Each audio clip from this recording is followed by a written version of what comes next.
안녕하세요. 저도 늘 읽기만 하다가 처음으로 이런 곳에 익명으로 글을 써봅니다. 저는 30대 후반이고 남자예요. 저희 가족은 부모님, 형, 저 이렇게 네 식구였죠.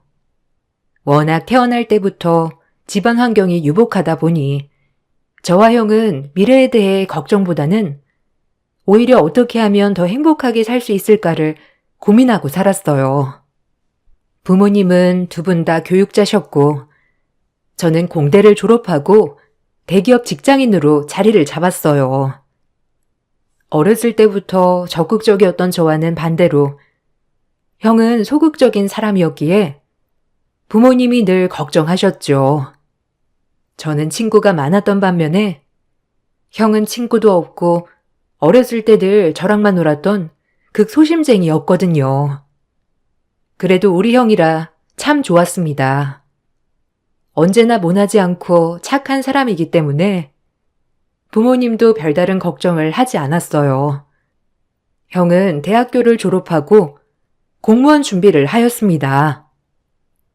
공무원은 되기만 하면 평생 걱정 없어. 그러니까 힘들어도 조금만 참고 열심히 준비해봐. 충분히 잘할 수 있어. 네, 일단 2년 정도 생각하고 있어요. 제가 최대한 빨리 붙어서 부모님한테도 효도할게요. 늘 걱정만 시키는 것 같아 죄송해요. 아유, 무슨 말을 그렇게 하니? 걱정은 무슨? 괜찮으니까 혹시라도 공부가 힘들면 엄마 아빠한테 언제든 말해. 알겠지? 힘들긴요. 가만히 앉아서 공부하는 게 이 세상에서 제일 쉽죠.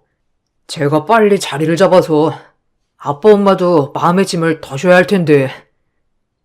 그런 생각 말아라. 원래 늦게 피는 꽃이 있는 법이야. 그러니까 천천히 마음 조급해하지 말고 공부해. 그러면 때가 올 거야. 형은 공무원 준비를 한다고 하고 2년을 고시 공부를 시작했죠. 고시 공부를 시작한 형은 원래도 소심했지만 눈에 띄게 더 소심해지기 시작했어요. 사회생활을 활발히 하는 저와는 다르게 형은 늘 방에 틀어박혀 공부만 하다 보니 점점 더 어두워졌죠. 그런 형이 저는 더욱더 걱정되기 시작했습니다. 하나밖에 없는 형이 괜스레 주눅이 드는 건 아닌가 싶어서요. 원래도 소심한데 점점 더 소심해지는 것 같아서 제가 괜스레 신경도 써보고 장난도 쳐보기도 하였죠. 그렇게 형에게 최대한 위로가 되려고 했죠. 형, 기운 내. 시험만 붙으면 진짜 괜찮을 거야. 그러니까 괜스레 주눅들 필요 없어. 아, 맞다. 형, 용돈 다 떨어졌지? 아니야, 됐어. 내가 너한테 무슨 용돈까지 받냐? 염치없게. 부모님이 주신 거 충분하니까 걱정 안 해도 돼. 마음 써줘서 고맙다. 에이, 형제 좋은 게 뭐야. 자, 여기. 중간에 밥 거르지 말고 꼭 밥 챙겨가면서 공부해. 그러다 몸 상할라. 알겠지? 고맙다. 내가 너한테까지 이렇게 신세를 진다니. 형이라는 게 빨리 자리를 잡아야 할 텐데. 그래도 너라도 부모님 걱정 안 시켜서 다행이야. 만약 너까지 공부한다고 했으면 부모님 얼마나 걱정이 많으셨겠어. 늘 고맙다. 그리고 힘을 줘서 고마워. 형과는 어려서부터 각별한 사이였기에 이렇게 공부를 하는 형을 간간히 옆에서 물질적으로나마 도와주었습니다. 형은 저에게 고마워하면서도 형에 대한 면이 덜 선다면서 미안해할 때도 많았죠. 그래도 조금이라도 제가 보탬이 된다면 저는 그런 형에게 보탬이 되고 싶어졌어요. 그러다 2년이 흘렀고 형은 공무원 시험에 낙방했죠.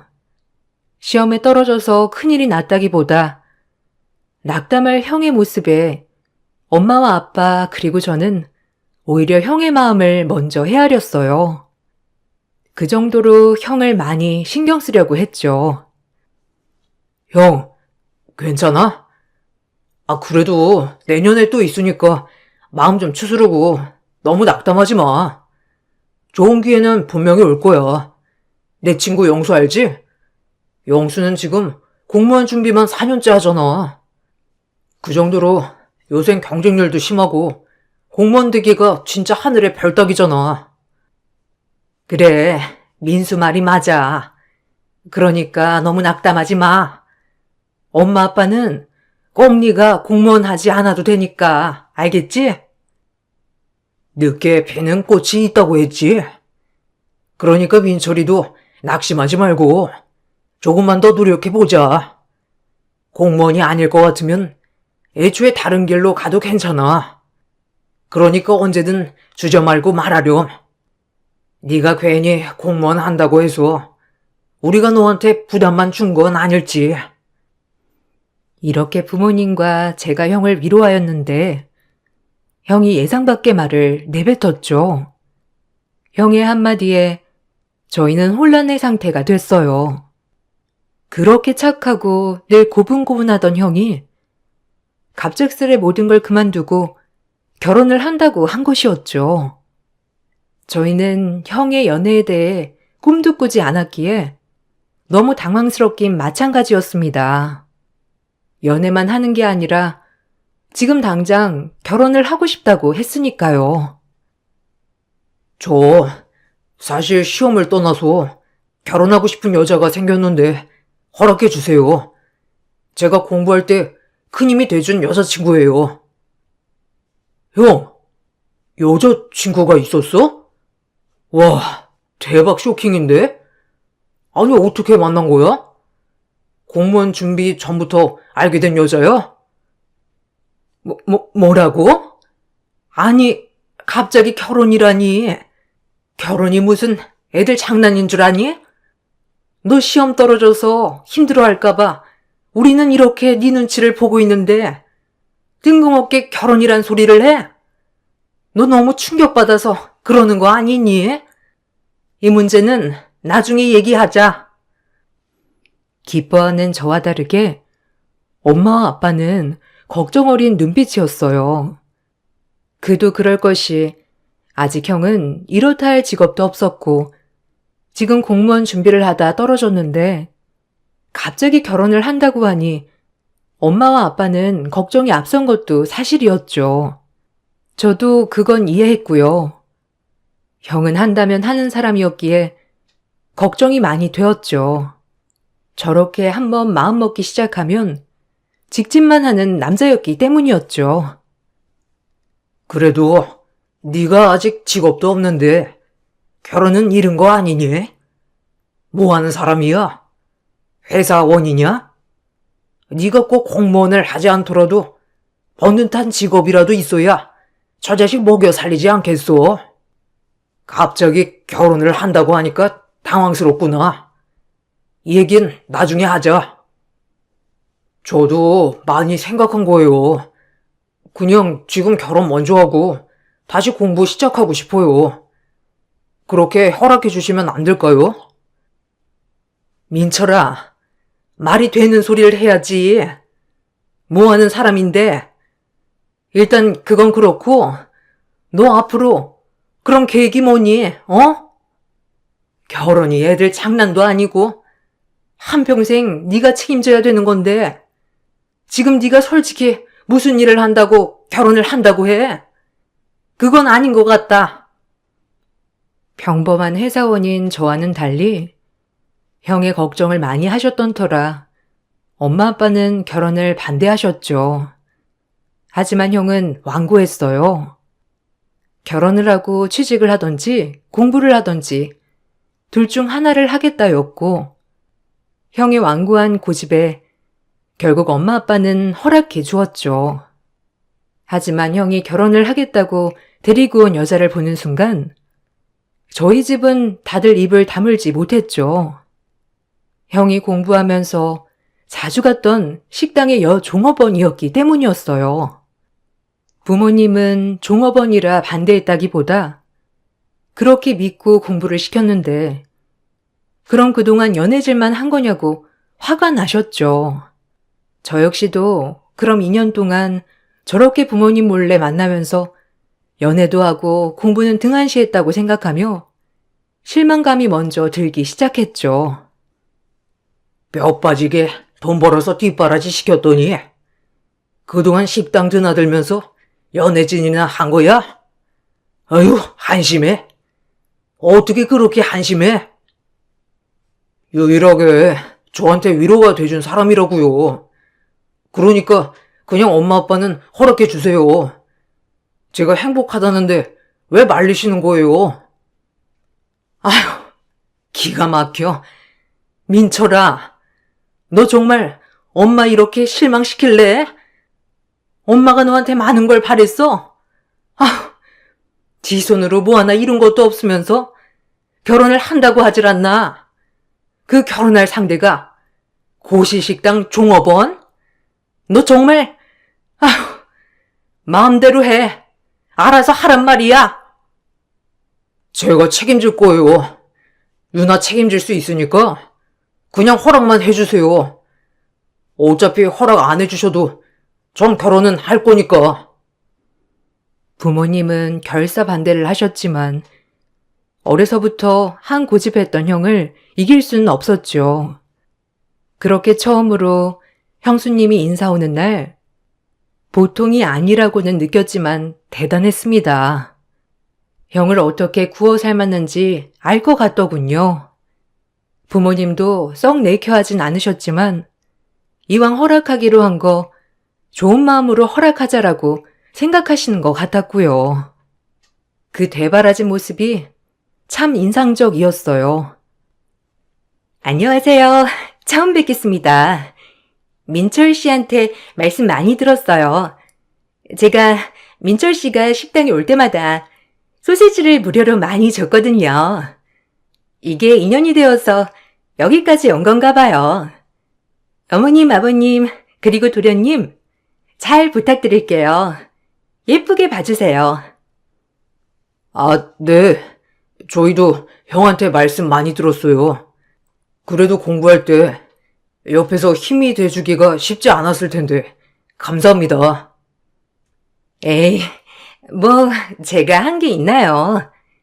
민철 씨야 굳이 공무원 시험에 붙지 않더라도 장남이고 뭐 재산도 있다고 하니까 저야 손해볼 건 아니죠. 안 그런가요? 제가 좀 솔직한 스타일이거든요. 그래서 그런 거니까 놀라지 마세요. 요즘 사람들이 아무리 솔직하다고는 하지만 좀 많이 솔직하네. 그럼 결혼하고 계속 일은 할 거니? 아, 뭐 일을 해야 한다면 하겠지만 민철 씨도 그렇고 결혼하면 제가 민철 씨가 잘 되게 내조해야 하지 않을까요? 둘 다 이렇다 할 계획이 없구나. 참. 한 명이 계획이 없으면 한 명이라도 계획이 있어야 할 텐데. 정체적 난국이야 아주. 아유, 걱정 마세요. 유나랑 함께라면 모든 걸 헤쳐나갈 수 있으니까요. 그러니까 엄마 아빠는 저만 믿어주시면 돼요. 형에게 딸려올 재산을 생각한다는 말에 아빠와 엄마는 표정이 굳어졌고 저 역시도 마찬가지였어요. 순진한 형을 저 속물스러운 형수가 정말 단단히 구워 삶았다고 생각하며 형을 말리고 싶었죠. 하지만 이미 형수에게 콩깍지가 씌인 형은 저희가 말린다고 말려지지 않았어요. 부모님은 정말 울며 겨자 먹기로 결혼을 승낙하셨고 그렇게 결혼식을 진행하게 되었어요.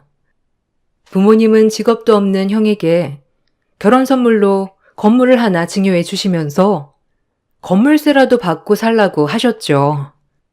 그렇게 형은 저희 집과 완전히 독립을 한 채 살아갔습니다.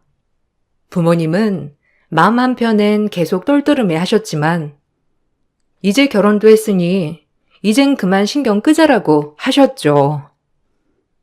민수, 너도 잘 들어. 엄마는 진짜 네 형한테 모든 걸 다 포기했어. 어려서부터 마음도 약하고 소심한 형이 혹시라도 잘못될까봐 늘 오냐오냐 키웠는데 엄마가 정말 잘못 키운 것 같아. 이제 와서 뭐라고 하겠냐마는 넌 정말 엄마 실망시키지 마. 아휴, 걱정 마, 엄마. 어쩌다 형이. 근데 형수 탓할 것도 없어. 어차피 끼리끼리야. 형도 똑같다고 생각해, 나는. 부모님은 형에게 오로지 기대를 저버리셨기에 이제 남은 저에게 더욱 기대를 하시는 것 같았어요. 그게 부담스러울 때도 있었지만 부모님 마음이 오죽할까 싶어 그 마음을 헤아려 주었죠.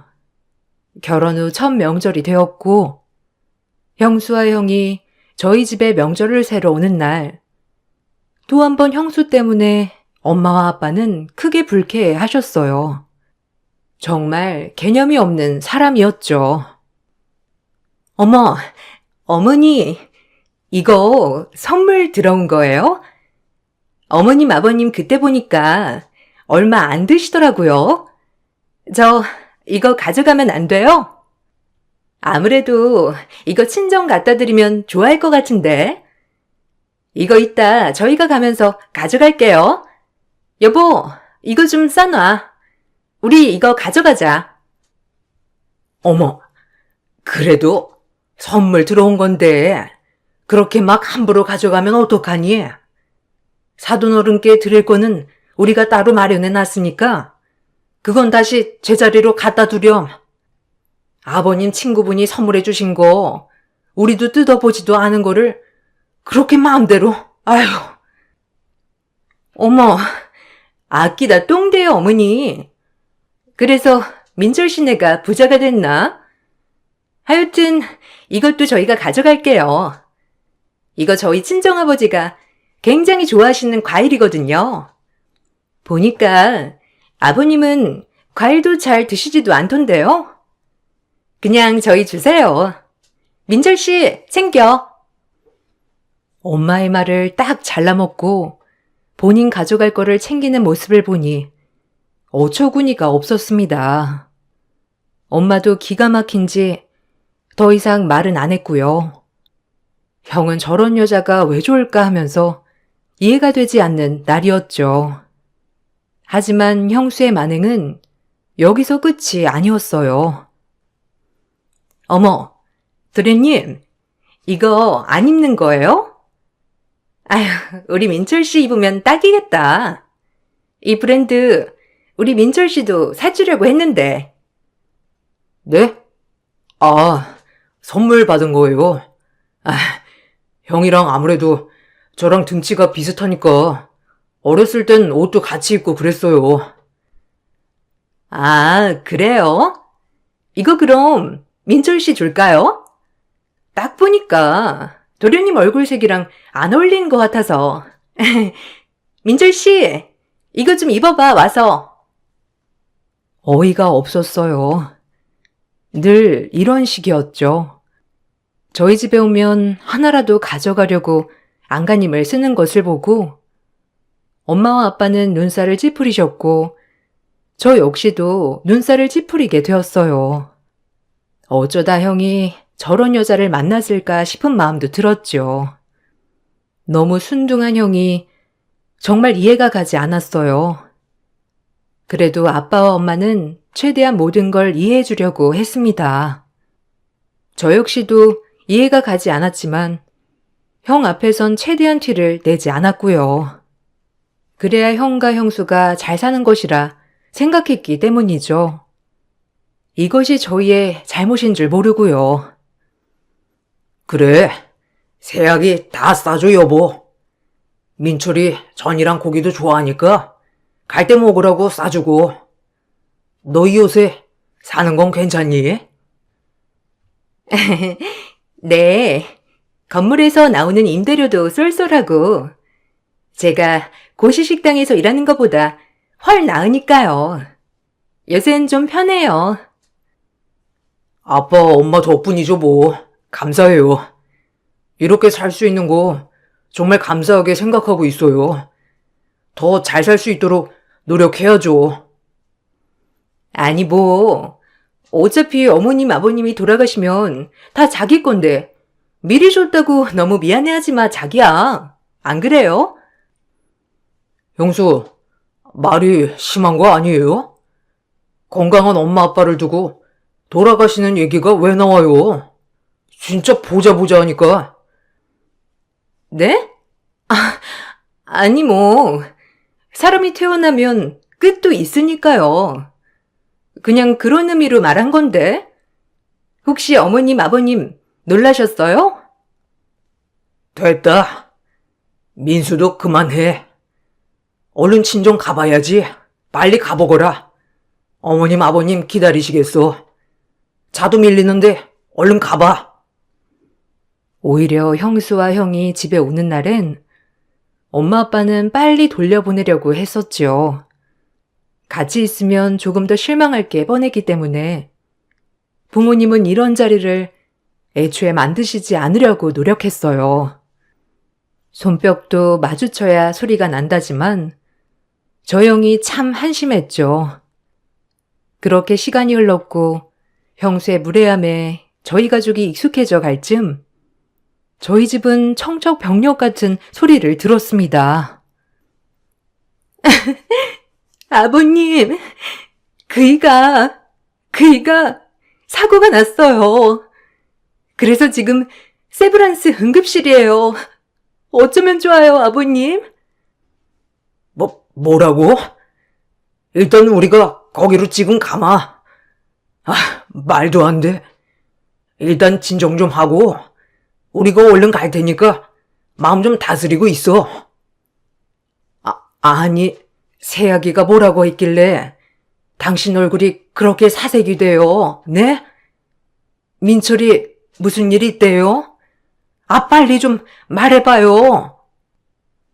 일단 당신이랑 민수 옷 입어라. 지금 민철이가 사고가 났는데 좀 많이 안 좋은가 봐. 얼른 준비해. 마음 좀 추스르고. 형수의 전화 소리에 가족들은 사색이 되어 응급실로 달려갔어요.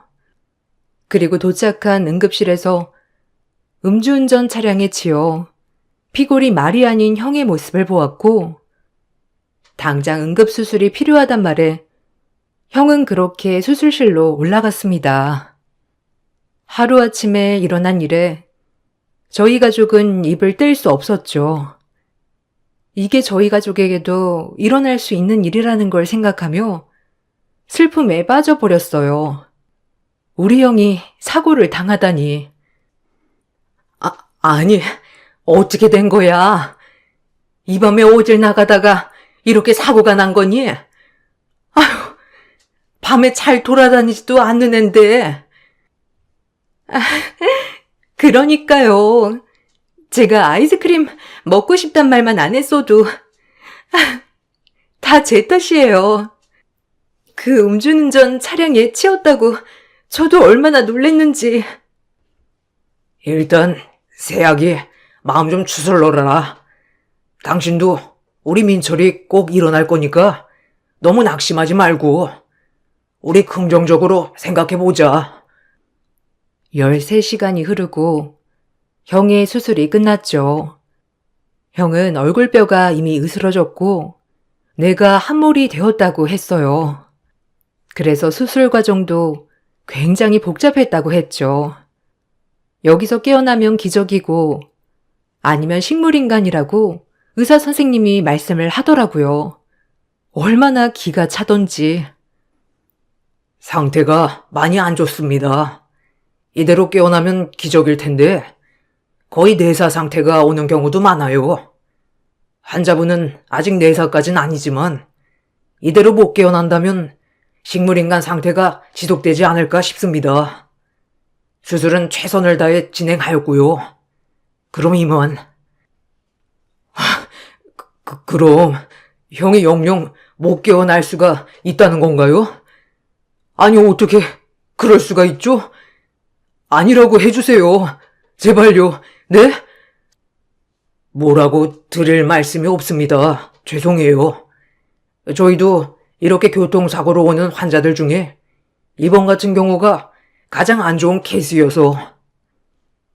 의사 말이 떨어지자마자 엄마는 졸도를 하였고 아빠도 크게 상심을 하였죠. 저도 너무 마음이 아팠지만 엄마와 아빠를 챙겨야 했기에 슬퍼할 수만은 없었어요. 형은 그렇게 중환자실에 2달가량 있다가 일반 병실로 옮겼습니다. 형은 말하지도 먹지도 못하는 식물인간이 되었죠. 처음엔 왜 우리에게 이런 일이 일어났을까 원망도 했지만 이제는 형이 살아있다는 거에 의미를 두기로 했어요. 모두 낙심하지 마세요. 그래도 살아는 있으니까 우리 형 꼭 깨어날 거예요. 엄마 아빠 힘내요. 우리 형 의지 알잖아요. 그래, 민철이 꼭 깨어날 거야. 네 형 불쌍해서 어쩌면 좋니? 여보, 어떡해 우리 민철이, 민철아, 눈 좀 떠봐 제발. 엄마, 울지 마요. 형도 다 들을 순 있다잖아. 엄마가 슬퍼하면 형이 얼마나 슬프겠어, 안 그래? 그러니까 마음 좀 추슬러요. 전 오히려 엄마에게 용기를 주었어요. 형수도 제정신이 아니었지만 2달 동안 마음을 많이 추슬렀는지 전보다는 많이 밝아졌죠. 그렇게 저희는 교대로 수시로 형을 들여다보고 돌보기 시작했습니다. 주말엔 제가 무조건 쉬는 날이기 때문에 주말엔 제가 거의 형을 돌보기 시작했고 평일엔 엄마와 형수가 교대로 형을 돌보기 시작했죠. 아빠도 가끔 돌보시고요. 그렇게 온 식구가 밤낮 없이 형을 돌보았는데 어느 날 형수가 연락이 안 되기 시작했어요. 얼마나 당황스럽던지 엄마는 이상하다고 갸우뚱하였죠. 아니, 너네 형수가 전화를 안 받는다. 오늘 저녁부터 교대하기로 했는데 얘가 무슨 일 있나? 이렇게 전화 안 받을 애가 아닌데. 형수, 너무 고단해서 잠들었나? 내가 이따 집에 한번 가볼게요. 형수도 힘들겠지. 왜 안 힘들겠어, 안 그래? 아휴, 그런가? 그래, 그럼 이따가 한번 형네 들렀다가 너네 형수 너무 힘들어하면 그냥 쉬라고 전해줘라. 얼마나 고단하겠어. 그렇게 전 연락이 되지 않는 형수의 집에 방문을 하고 또 한 번 기함했어요. 형수의 모든 짐이 다 빼고 형이 가지고 있던 장롱 속에 인감도장과 통장 7개가 모조리 사라졌기 때문이에요. 그리고 형수는 그때부터 연락이 되지 않았습니다. 속으로 절대 아닐 거라 생각하고 또 생각했지만 형수는 그 뒤로 저희와 모든 연락을 끊었고요. 심지어 저희를 차단했어요. 배은망덕한 것? 건물 주고 배부르게 살게 해준 게 누군데? 우리 아들 저렇게 되자마자 모든 걸 가지고 튀어? 기가 막혀. 형수, 처음부터 마음에 안 들었는데 어떻게 하실 거예요? 아니, 우리 형 불쌍해서 어떡해요? 가만 안 둬, 인연 내가. 그만해. 어쩜 그렇게 사람 보는 눈이 없는지. 민철이도 참 순하기만 해서 평생을 이용만 당한 거야. 친구들한테도 와이프한테도 우리가 그때 뜯어 말렸어야 해. 아무것도 없는 고시생 돈 보고 달려든 거지 뭐. 아휴, 여보 어떡해요 이제? 이미 통장에 돈은 다 빼갔대요. 에휴, 빠르기도 하지. 아직 혼인관계에 있어서 형 돈을 쓰는 건 저희가 제지할 수 없고요. 그렇게 형수는 저희와 연락을 차단한 채 돈을 들고 튀었습니다. 그리고 뭘 하는지 소식도 딱 감췄죠. 형을 간병하면서 형이 불쌍한 거 반, 답답한 거 반, 2가지 마음이 들더군요. 얼마나 사람 보는 눈이 없기에 이렇게 뒤통수를 맞냐 싶다가도 평생 친구도 없이 소심한 형이 얼마나 자기한테 잘해줬으면 저렇게 마음을 열고 결혼을 밀어붙였을까 싶기도 했고요. 한참 형을 바라보다 안타까운 마음이 들었어요. 그리고 또 한 번 형에게 말했죠. 빨리 일어나라고, 빨리 일어나서 기운 차리라고요. 형, 일어나봐, 빨리. 지금 엄마 아빠도 많이 힘들어해. 형이 일어나서 형수 혼내줘야지, 어? 지금 이렇게 바보같이 누워만 있을 거야?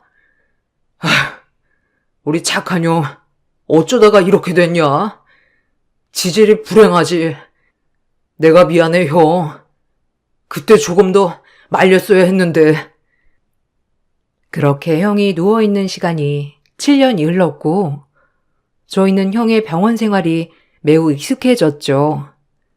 그로부터 7년 후 우연히 병원 가는 길 차를 대고 커피를 픽업하는데 어디서 익숙한 사람이 제 앞을 지나갔어요. 너무 익숙해서 그 사람을 따라갔고 전 놀랐죠. 멀리 도망갔을 줄 알았던 형수가 바로 근처에서 맴돌 줄은 몰랐거든요. 자그마치 7년 만에 형수를 만나게 되었어요. 한 초등학교 앞에서 말이죠. 사람은 죄 짓고는 못 산다는 말이 아주 딱이었죠. 그리고 이렇게 원수가 외나무 다리에서 만나듯 만나게 될 줄은 전혀 몰랐어요. 형수, 아니에요? 박윤아, 당신 맞지? 네가 사람이야? 우리 형 아프니까 바로 버리고 형 돈을 다 들고 튀어? 우리가 너 때문에 얼마나 황당했는 줄 알아? 너 잘 걸렸다. 당장 엄마 아빠한테 가서 싹싹 빌고 그 돈 다 모조리 토해내. 알겠어? 소송 걸 거야, 너한테. 도련님? 아니, 여긴 어쩐 일로, 원래 이 길로 안 다니잖아요. 아니, 제 말 좀 들어봐요. 전 도망간 게 아니라 나중에 제가 돈 좀 불려놓고 다시 나타내려고 했어요. 그래서 우리 민철 씨 일어나면 놀라게 해주려고 그랬죠. 이거 나요. 안 나요? 저와 형수가 씨름을 하고 있을 때 형수 옆에 웬 낯선 초등학생을 보게 되었어요. 형수와 똑 닮은 얼굴을 한 초등학생. 전 바로 주저앉고 말았습니다. 어떻게 이런 일이 있을 수 있나요? 사람의 탈을 쓰고 어떻게 이러기까지 잔인할 수 있던 건지. 당신 딸이야? 지금 당신이랑 얼굴이 똑같잖아. 얘, 너네 엄마니? 네가 말해봐. 아니, 어떻게 당신이 그럴 수가 있어? 왜 그래요, 진짜? 이거 좀 놓고 말하라니까. 경찰에 신고할 거야. 예솔아, 너 먼저 가 있어. 엄마 금방 갈게, 어? 경찰에 신고해봐. 내가 바라던 바니까. 어디 경찰서 가서 누구 말이 맞는지 따져보자고. 일로 와, 당장. 경찰서 가게. 형수의 목덜미를 잡고 경찰서로 향하는 순간 형수는 저에게 무릎을 꿇고 싹싹 빌고 한 번만 봐달라고 사정을 했죠. 그리고 그간 있었던 일을 얘기하는데 너무 황당해서 말이 안 나왔어요. 사람이 이럴 수가 있는지 싶기도 하면서 어떻게 그러지라는 생각도 들었죠. 죄송해요, 도련님. 한 번만 봐주세요. 그냥 이대로 모른 척 지나가 주세요. 네? 사실 민철 씨 사고 나기 전에 저도 그러면 안 되는 건데 제가 다른 사람 애를 가진 걸 알게 됐어요. 정말 죄송해요. 근데 우연히 사고가 난 거고요. 내가 이 애랑 둘이 먹고는 살아야 하는데 차마 민철 씨 아기라고는 못하겠고 그래서 그냥 집을 나왔던 거예요. 제발. 그게 말이 돼? 쓰레기 같은 년. 우리 형을 두고 바람을 피운 것도 모자라서 남의 애까지 베고 지금 우리 형 돈으로 지금까지 호의호식하고 살았다는 거 아니야? 너 같은 거 내가 가만둘 줄 알아? 지금 당장 경찰서에 신고하고 콩만 먹을 준비해. 알겠어? 형수는 외도를 하였고 그 외도를 알게 된 형이 충격으로 밤에 뛰쳐나오다가 음주운전 차량에 치인 거더라고요. 전 형의 휴대폰을 그동안 보지 않았지만 그 말을 듣고 휴대폰을 보니 형수의 외도 증거를 다 캡처해 놓았더라고요. 왜 이걸 진작 알지 못했을까 땅을 치며 후회했어요. 그럼 이렇게 식물인간이 된 것도 형수 때문이구나 싶은 것이 화가 머리끝까지 났죠. 우리 착한 형이 얼마나 충격을 받았으면 이렇게 쓰러졌을까를 생각하니까 더더욱 꼭지가 돌더군요. 전 이대로 있다간 안 될 것 같았어요. 제발 봐줘요. 제가 감옥 가면 우리 예솔이는 어떡하라고요? 네?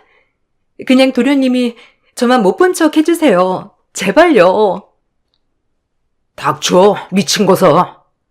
너 내가 가만 안 둬. 일단 지금 병원에 가서 엄마 아빠한테 먼저 빌어. 이게 다가 아닐 테지만 일단 빌란 말이야. 저를 붙잡고 빌고 빌었지만 전 용서가 되지 않더라고요. 생각이 꼬리에 꼬리를 물어 형수가 우리 형을 사고나게 한 게 아닌가 하는 상상도 들었고요. 그렇게 전 바로 부모님께 말씀을 드렸고 엄마는 가만두지 않을 거라며 병원으로 끌고 온 형수를 요절을 내었죠. 형수를 보자마자 엄마는 귀싸대기를 갈기셨어요. 솔직히 저도 한 대 치고 싶었지만 남자라 참았어요. 너 내가 가만히 있으니까 보자기로 보이니? 넌 면상부터가 글렀어. 요망한 년. 어떻게 우리 아들을 두고 바람을 피우고 돈을 다 갈취해서 7년 만에 나타나? 이년아, 너 진짜 내가 용서 안 해. 알겠어? 네 딸년이고 나발이고 넌 아주 두고 봐라. 엄마는 형수의 머리끄덩이를 잡으며 바닥에 내동댕이 쳤고 아빠와 전 아무도 말리지 않았어요. 오히려 고소해 했죠. 그리고 바로 변호사를 선임하여 식물인간의 형 대신 이혼 소송을 준비하기 시작했어요. 그리고 가정 파탄의 책임이 있는 형수에게 위자료 소송을 걸었고 7년 동안 남의 애를 키우면서 우리 형 돈을 갈취한 것에 대한 소송도 추가적으로 시작했죠. 저희 어머니가 특별 대리인으로 되어 이혼 소송은 받아들여졌고 형수는 그동안 형의 돈을 빼돌린 대가로 혹독히 치러야 했죠. 형의 핸드폰을 추가로 증거품으로 제출했어요. 얼마나 마음이 찢어지던지 다행히 법원은 저희 편을 들어주었고 형수는 징역형과 함께 위자료를 두들겨 맞았어요. 그리고 법정에서 자기도 힘들었다고 호소하였지만 악어의 눈물인 걸 판사님은 다 아셨죠.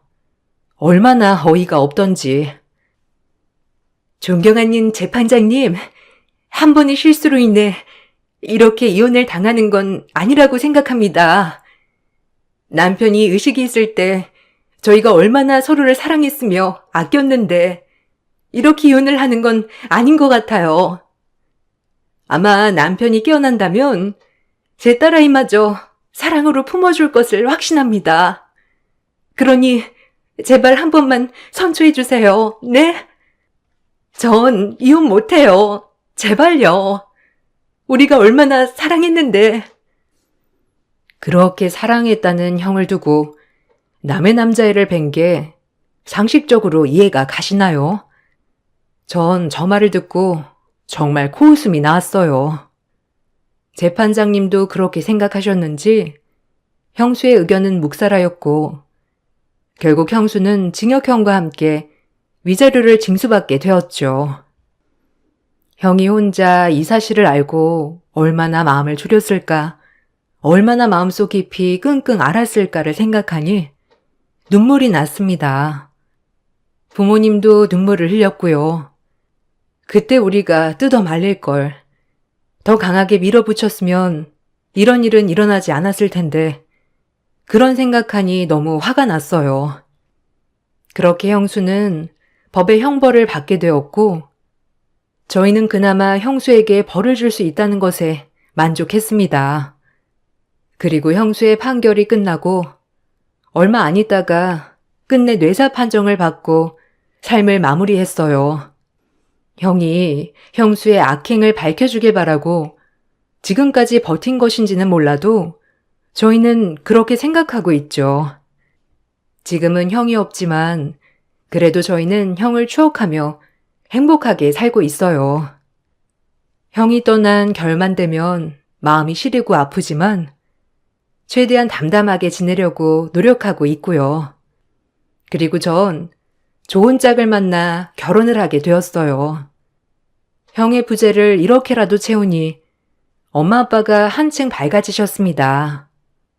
다행히도 마음씨도 곱고 착한 지금의 아내를 만나 부모님도 아주 기뻐하셨고 이제 곧 아이가 태어날 날을 기다리고 있습니다. 형은 없지만 우리 곁에 남아있다고 생각은 하고 있고요. 지금에서야 부모님도 많이 안정되었고 저 역시도 안정이 되었어요. 이런 걸 보니 제 아내가 우리 집에 복덩이 같다는 생각이 드네요. 제가 형의 전부를 부모님께 채워드릴 순 없겠지만 최대한 부모님이 가슴 아프지 않게 사는 날까지 효도를 하려고 합니다. 그래서 아주 나중에 형을 만나게 되면 칭찬을 받고 싶네요. 저에게 이런 일이 일어날 거라고 늘 상상하지도 못했었는데 이런 일이 일어나더군요.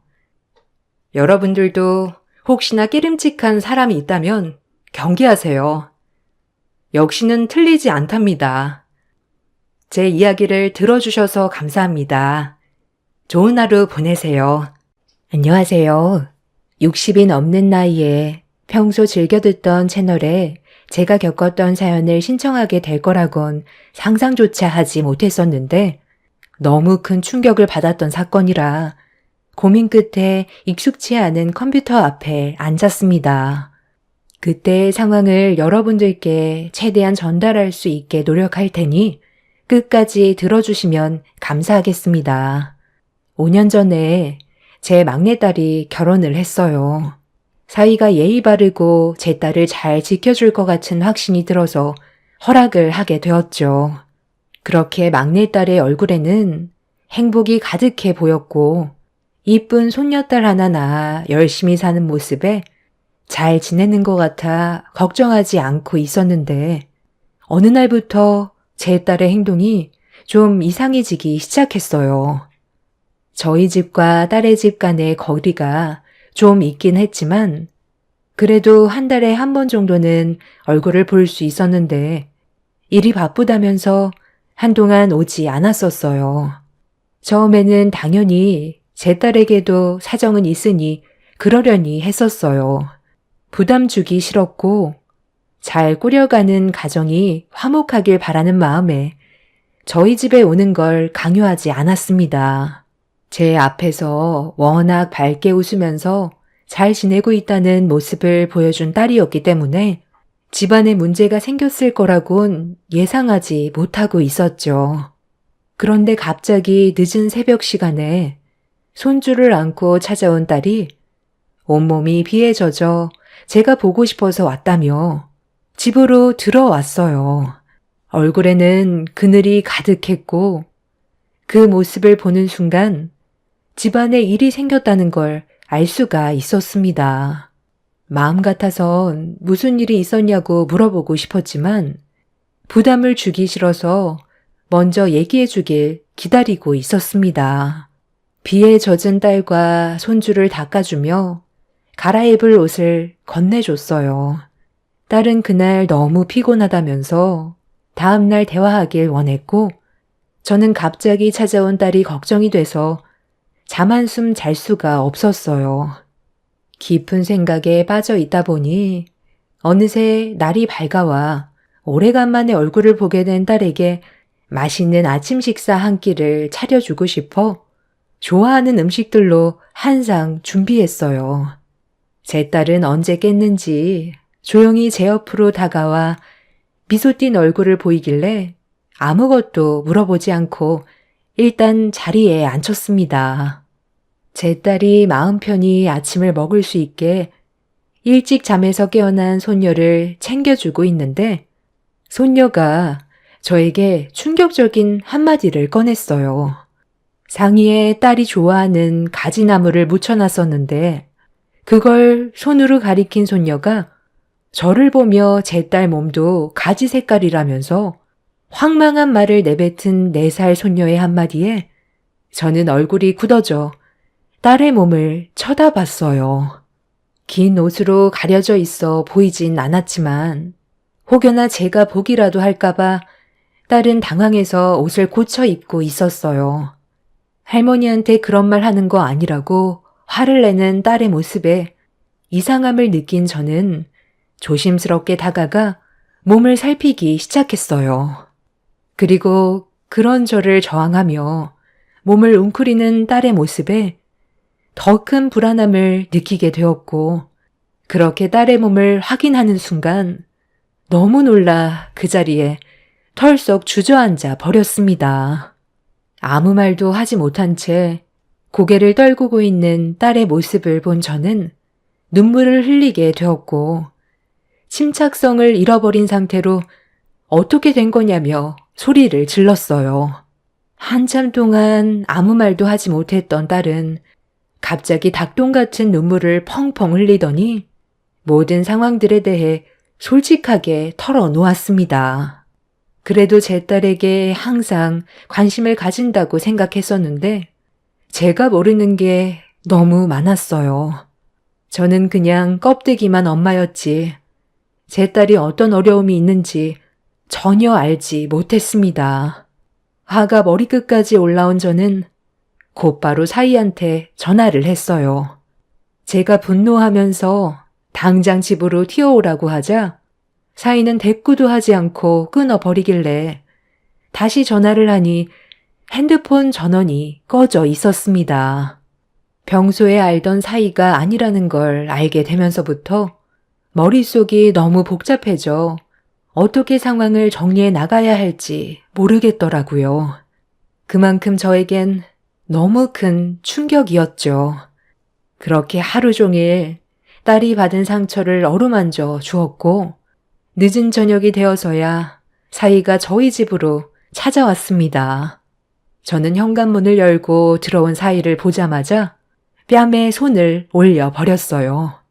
고개가 돌아간 사이는 어이가 없다는 듯한 표정을 지어 보이면서 저를 강하게 바닥으로 밀쳐냈습니다. 그리곤 한마디도 하지 않던 입을 열었어요. 아, 나 지금 뭐 하시는 거예요? 다짜고짜 제 얼굴에 손을 올리면 좋은 반응이 나오겠어요? 최대한 조용히 연희 데리고 가려 했는데 왜 저를 나쁜 놈으로 만드는 거죠? 몰라서 물어? 너, 내 딸 몸에 저거 뭐야? 왜 저렇게까지 해놓은 거냐고?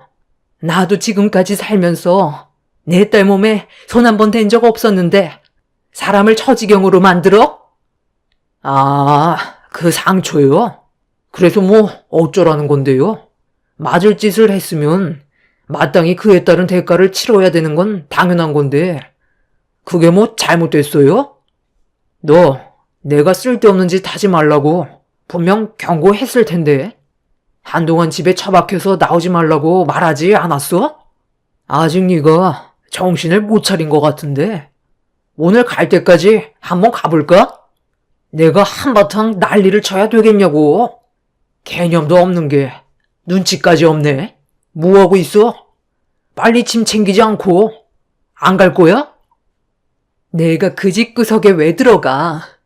다시는 들어가지 않을 거니까 다시는 찾아오지 마. 우리 관계 이미 끝난 거 아니야? 너는 지금 내 모습을 보고도 죄책감이 없니? 네가 말귀를 알아듣고 내가 시키는 대로 해줬으면 이런 일은 없었겠지. 누가 쓸데없이 고집을 부리래? 그래서 나랑 이혼이라도 하게? 당연한 거 아냐? 너랑 이혼할 건데 뭐하러 그 집구석에 다시 들어가? 나 그동안 정말 많이 참았어. 너 때문에 내가 얼마나 큰 상처를 받았는데. 그러니까 이초부터 내가 해달라는 대로 그냥 했으면 이런 일은 생기지 않았잖아.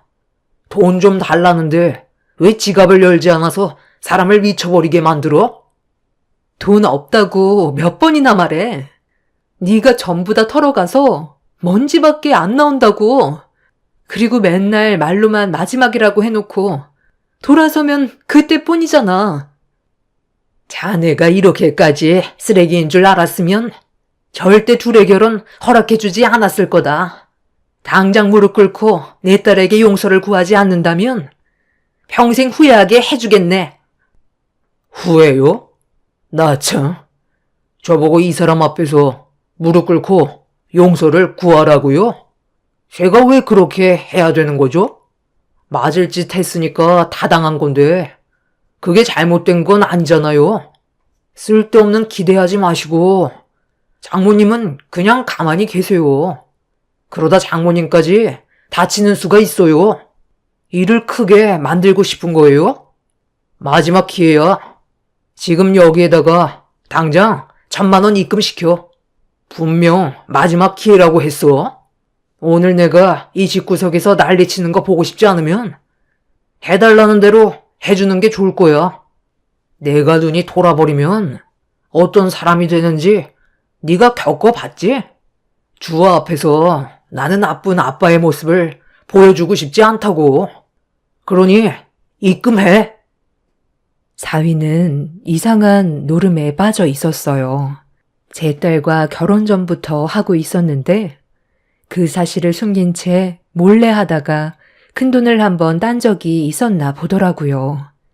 홀짝이라는 노름인데 홀인지 짝인지 맞출 때마다 그에 따른 배당금이 올라가고 투자한 금액이 곱절로 계속 올라가는 그런 시스템이었습니다. 저도 처음 들어보는 그런 노름이라 전체적으로 이해는 못하지만 하여튼 사이놈은 5천만 원을 따서 제 딸에게 지어준 적이 있었나 보더라고요.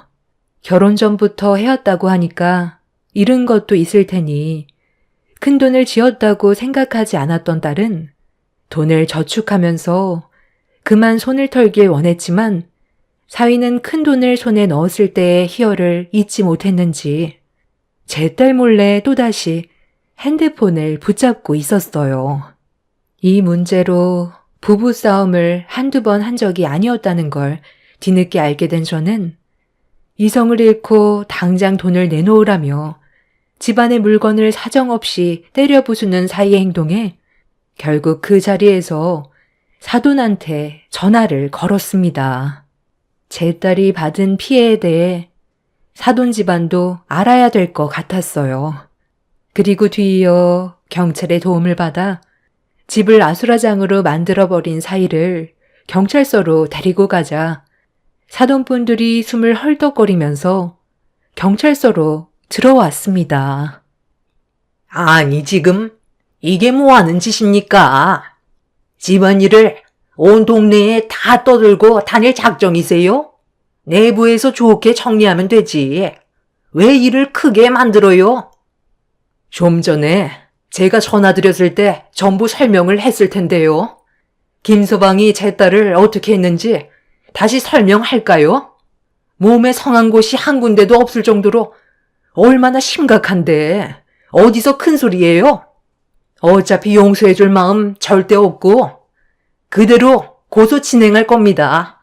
사이라는 놈이 노름에 빠져서 집안을 무너뜨린 것도 모자라 제 딸에게 손찌검까지 했으면 갈 때까지 간 건데 제가 선처해 줄 것 같아요?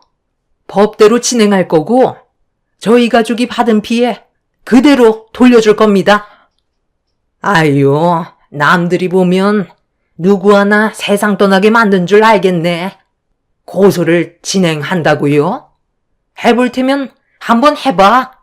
나는 뭐 가만히 있을 줄 알아? 내 아들이 오죽했으면 이런 거에 매달렸겠어?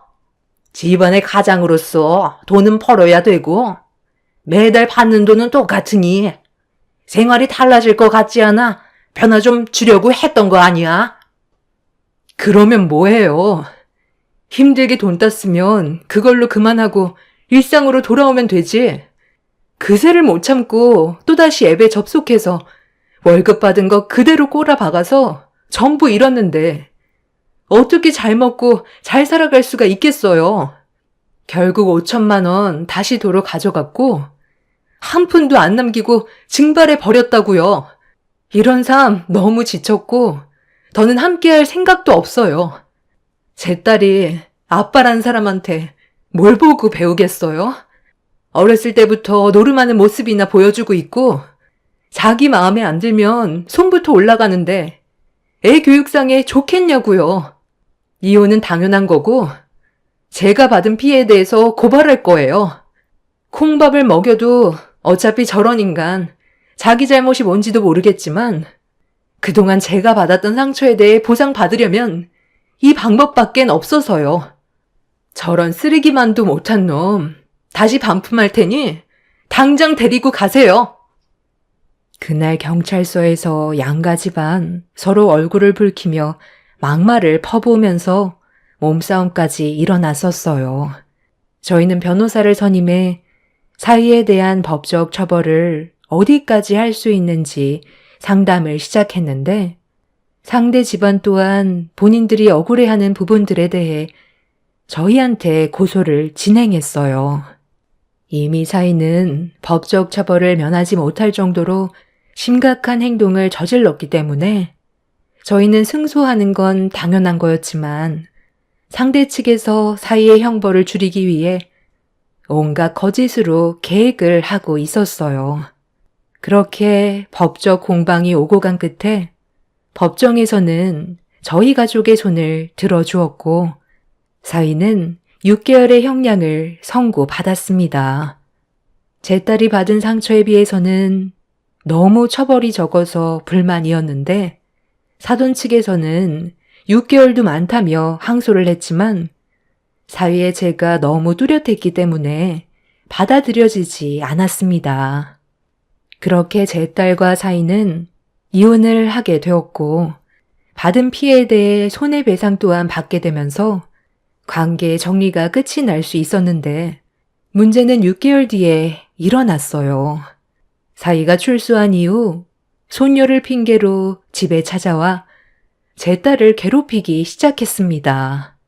이혼한 마당에 이사까지는 생각을 못했었는데 본인이 6개월의 형량을 살고 나왔다는 거에 분노를 가라앉히지 못해 계속해서 집에 찾아와 저와 제 딸을 못살게 괴롭혔어요. 이 문제로 접근 금지 신청을 했었지만 일정 거리를 두면서 정신적으로 상당히 힘들게 만들었어요. 결국 참다 못한 제 딸이 멀리 숨어서 지켜보고 있던 그놈에게 달려가 몸을 돌리면서 소리를 질렀습니다. 지금 뭐 하자는 거야? 너랑 나 법적으로 이제 남이야.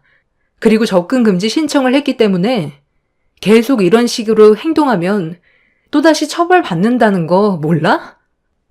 신고할 테면 어디 한번 해봐. 평생 너 주위에서 맴돌 거고 내가 잃은 6개월의 시간 전부 보상 받을 거야. 순순히 물러날 줄 알았나 본데 나는 너를 절대 용서하지 않을 거라고. 우리 주아가 조금도 아빠 얼굴 보고 싶어 하지 않아? 아무리 친자 포기 각서를 받아냈다 해도 아빠의 존재는 사라지지 않거든. 도대체 왜 이렇게까지 하는 건데? 그냥 너는 너대로 나는 나대로 각자 인생 살면 안 되는 거야? 이렇게까지 해서 너한테 남는 게 뭔데? 시간만 버리는 거라고. 네 눈앞에서 주아가 완전히 사라지는 걸 보고 싶지 않으면 이번 달 내로 1억 만들어 와. 나 이대로 절대 못 끝내. 네가 주아랑 아무 일 없이 조용하게 살고 싶으면 내가 말한 조건에 대해 순순히 들어주는 게 좋을 거야. 너도 알지? 나는 한 번 물면 끝까지 물고 늘어지는 성격인 거. 이사 가봤자 너 하나쯤 찾는 거 시간 문제야. 누가 더 힘들 것 같아? 나는 어차피 잃을 거 하나 없거든. 남아있는 거라곤 이 몸뚱이 하나인데 뭐가 두렵겠어? 다시 징역 들어간다고 해서 내 삶이 크게 바뀌지 않기 때문에 조금도 망설이지 않고 행동으로 옮길 수 있다는 거 잊지 마. 나는 내 딸 데리고 가고 싶으면 언제든지 할 수 있어. 그렇게까지 되는 걸 원하는 건 아니지? 그만하지 못해? 이 인간 쓰레기 주제에 어디서 지금 내 딸한테 겁을 주고 있어? 너까지 게 뭘 할 수 있는데? 징역 사는 게 체질인가 본데 원한다면 지금 당장 다시 들어가게 해줄까? 징역 살고 나온 지 얼마 안 돼서 또 사고 치면 네가 받았던 형벌보다 훨씬 더 무거운 처벌이 내려진다는 걸 모르나 봐. 평생 나오지 못하게 만들어 줄까? 저번에도 그러더니 이번에도 또 끼어드시네. 놓친 내가 노망이 들었나? 지금 상황 파악이 안 돼? 내가 눈 돌아가는 거 보고 싶은 거야? 사위는 예전과는 전혀 다른 모습으로 저를 노려봤어요. 징역을 살고 나온 이후 눈빛은 아예 맛이 가버렸고 눈에 뵈는 게 없다는 걸 보여주기라도 하듯 주변의 물건을 사정없이 던지며 공포를 조성하고 있었습니다. 그 순간 잘못 건드렸다간 제 딸에게 피해가 커지게 될까봐 그 자리를 급하게 피해버렸어요. 풀리지 않는 족쇄에 묶여버린 것 같아 고민이 많았었고 저희 가족을 무너뜨리려 하는 그놈을 절대 용서하고 싶지 않았습니다. 딸과 집으로 돌아온 이후 한참 동안 어떻게 해야 할지 고민을 하고 있었는데 제 핸드폰에 갑자기 전화가 울리길래 확인해보니 10년 전에 이혼을 했던 전 남편의 번호였어요. 별로 받고 싶지 않아 거절을 했는데 곧바로 문자 한 통이 와서 확인을 해보니 전 남편이 보낸 문자였습니다. 저희 가족의 상황을 대충 알고 있는 듯 잠깐 얼굴 좀 보자며 약속 장소를 적어놨습니다. 도대체 어떻게 된 거야?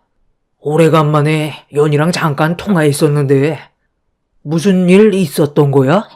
말을 잘 안 하고 울기만 하길래 걱정돼서 당신한테 연락한 거야. 지금 당신 딸 연이가 상황이 좋지 않아. 당신도 알겠지만 5년 전에 결혼했던 거 알고 있지? 그런데 사이라는 놈의 잘못된 행동들로 인해 이혼을 하게 됐거든. 6개월 징역까지 받고 나왔는데 다시 내 딸 앞에 나타나서 괴롭히고 있어. 이번 달 안에 1억을 만들어 오지 않는다면 4살밖에 안 된 손녀를 데리고 사라져 버리겠대. 화가 잔뜩 올라와 있어서 말만 하는 게 아닌 행동으로 옮길 것 같아. 징역을 살고 나왔다는 거에 분노를 가라앉히지 못하고 있어. 그놈 노름에 빠져 있거든. 당신 딸이 지금 위험에 처해 있고 당신은 사진으로만 봤던 4살 된 손녀의 안전도 보장할 수가 없어. 이건 사건 당시 사진들이야. 사이였던 그놈이 내 딸에게 저지른 흔적들이라고. 내 두 눈으로 직접 보는데 얼마나 마음이 아팠는지 알아? 경찰에게 도움을 요청한 상태이니까 당신은 개입하지 않았으면 좋겠어.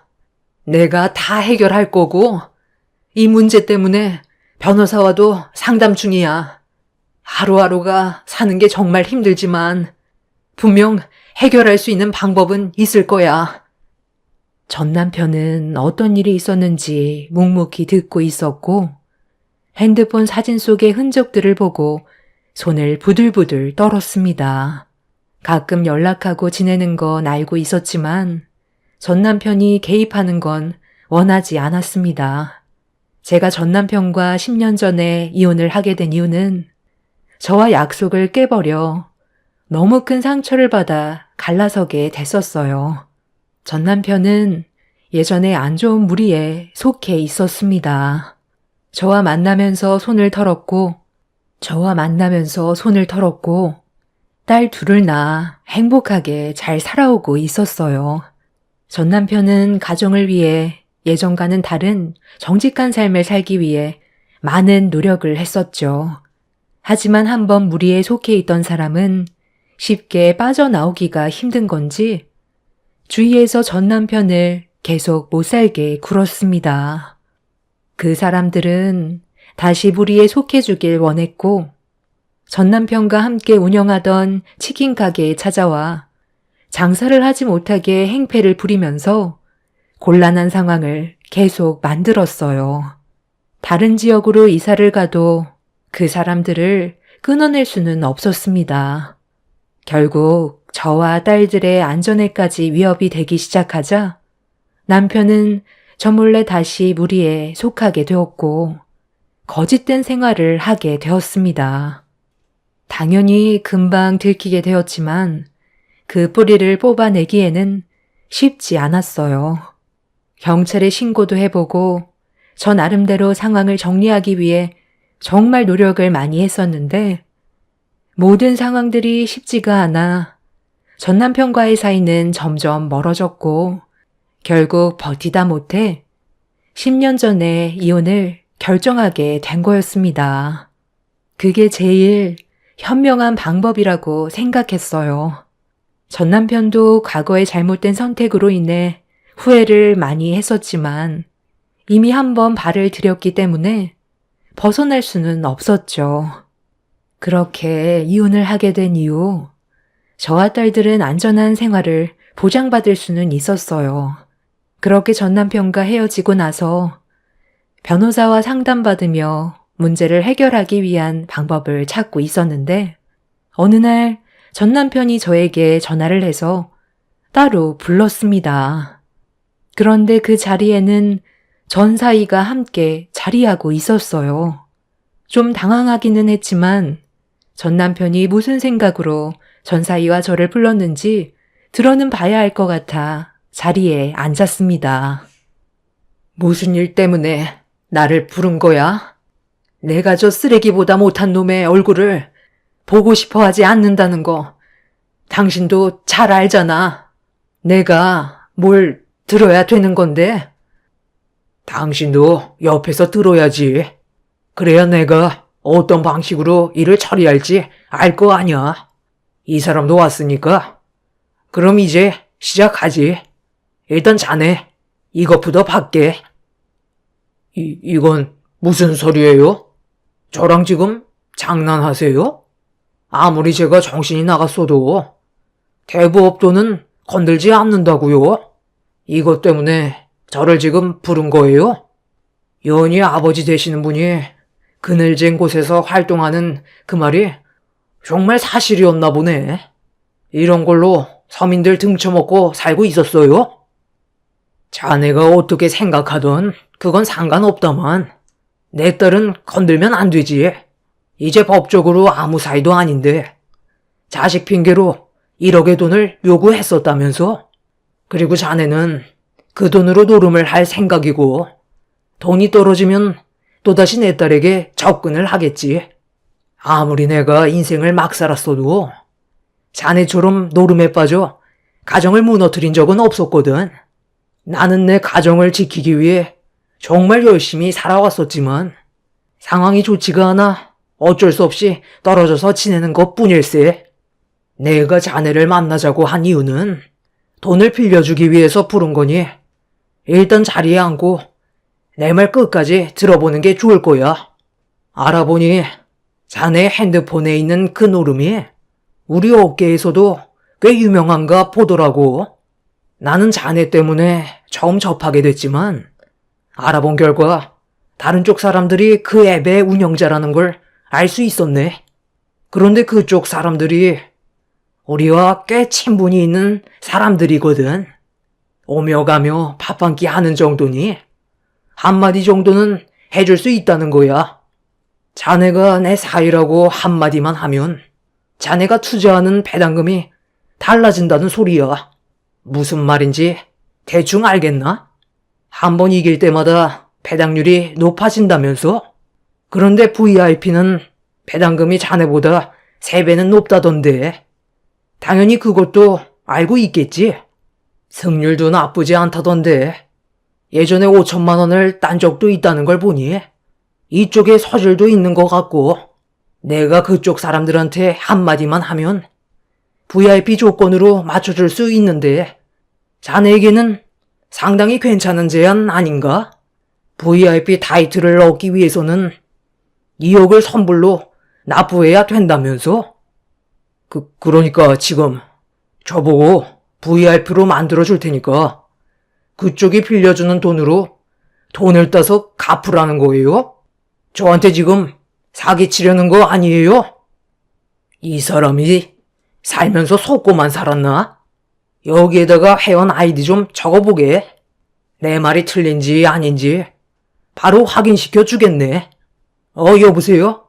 내가 저번에 말한 그거 있지? 그래, 불러주는 아이디 VIP로 좀 부탁하네. 지금 확인해보면 된다고? VIP는 한 달만 유지된다고? 그래, 다음에 밥 한 끼 하자고. 고맙네. 어때? 자네 등급이 바뀌어 있지? 지금부터 한 달의 시간이 주어지게 되었고, 예전과는 다른 배당금을 받을 수 있다는 소리야. 한 번만 이겨도 3배의 금액을 주는 거지. 연승을 하면 그 금액은 어마어마하겠지? 하지만 배당금만 올라간 거지. 승률은 바뀌지 않는다고 하더군. 내 딸에게 돈을 달라곤 했지만 1억이라는 돈을 받을 수 없다는 거 더 잘 알고 있을 텐데. 그리고 1억이라는 돈을 만들어 준다 해도 한 달의 기간이 지나버려 자네는 VIP 등급인데도 제대로 이용을 못하겠지. 어때? 구미가 당기지 않나? 전사인은 VIP 등급으로 변해 있는 자신의 아이디를 보더니 많이 혼란스러운 듯 고민을 하고 있었어요. VIP 등급 옆에 시간이 차감되는 게 눈에 들어와서 그런지 불안해하고 있었습니다.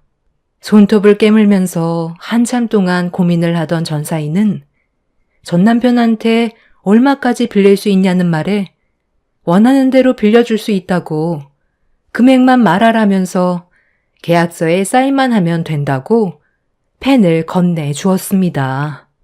전사위는 따는 즉시 갚으면 되는 거 아니냐며 전 남편이 건넨 서류에 5억을 적었어요. 서류를 받은 전 남편은 VIP 등급으로 올려줬고 5억까지 빌려줬으니 다시는 내 딸을 건들지 말라며 빌려준 돈에 대해서는 하루빨리 갚는 게 좋을 거라고 다시 한번 경고했습니다. 대부업에서 돈을 빌린다는 게 얼마나 무서운지 전사위도 알고 있다며 최대한 빨리 갚을 거라고 서둘러 돈을 이체해 주길 바랐어요.